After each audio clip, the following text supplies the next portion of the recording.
নিশ্চয়ই আমাদের সবারই খুব দরকার, কারণ আমরা সবাই যারা যাত্রা করছি প্রত্যেকেই আমরা মধ্যবিত্ত ফ্যামিলি থেকে এখানে এসে যাত্রাটা করি। আমরাই হয়তো শুধুমাত্র আর্নিং মেম্বার আমাদের ফ্যামিলির, তো সেখান থেকে আমরা যা ইনকাম করি তার ওপর দিয়েই হয়তো অনেকেরই ফ্যামিলি চলে।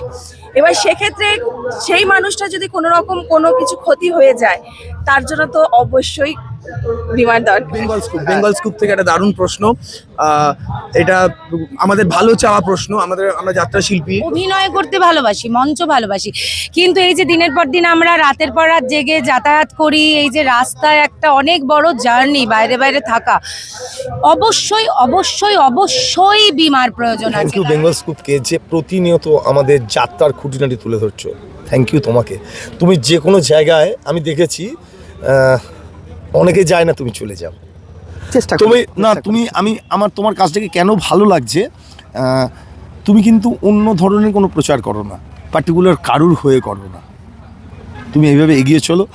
আমার তরফ থেকে যদি কোনো রকম কোনো সাহায্য করার মানে তোমার মনে হয়, আমি তাহলে তোমার সাহায্যে আসতে পারলে আমি ধন্য হব। নমস্কার। এই যে যাত্রাপালার কলা কুশলী শিল্পীরা যারা প্রতিনিয়ত এক জেলা থেকে আরেক জেলা, এক গ্রাম থেকে আরেক গ্রাম, এক শহর থেকে আরেক শহরতলি দিন রাত এক করে আপনাদের মনোরঞ্জন করে বেড়াচ্ছে, তারা কি সুরক্ষিত আছে? তাদের কি কোনো বীমা আছে?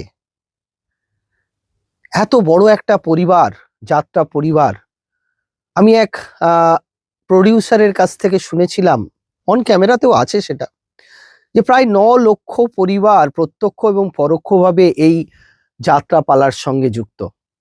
তাদেরকে কি কোনো সুরক্ষিত জায়গায় আমরা রাখতে পেরেছি? সেগুলো নিয়েই আজকে আলোচনা করব।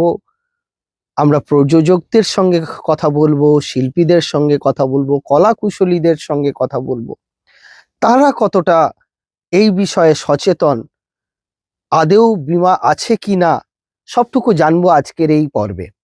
চলুন তাহলে আজ জেনে নিই সেই সকল মানুষদের কাছ থেকে এই মুহূর্তে যাত্রা জগৎ বা যাত্রা পরিবারের কি অবস্থা। তারা তো জীবন হাতে নিয়ে চলাফেরা করে, দেখতেই পাচ্ছি।